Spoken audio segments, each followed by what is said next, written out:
Yesterday we had our first FinSimCo virtual session. We had about 20 people join us for the session, 3 teams. Went really well.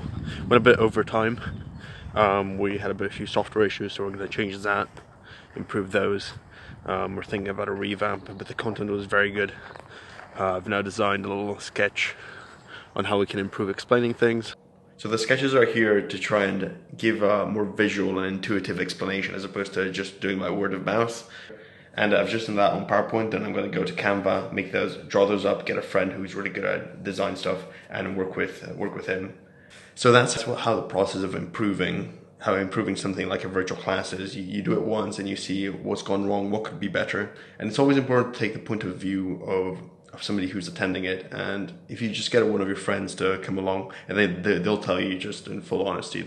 So one of the best ways to explain things is to pair up different ways of explaining them. So you can either talk over a set of slides and make sure that the slides are very visual and low in text. So people are just purely listening to you, and they just have a few icons with a few descriptors in there, and you just move them around slowly as you click through the slides. And that seems to be the best way to do it. I mean, a video is a very perfected version of that. So having a short video and then a short Q&A after is also very good. So just a couple of ideas, and that's a very easy way to come up with this kind of stuff.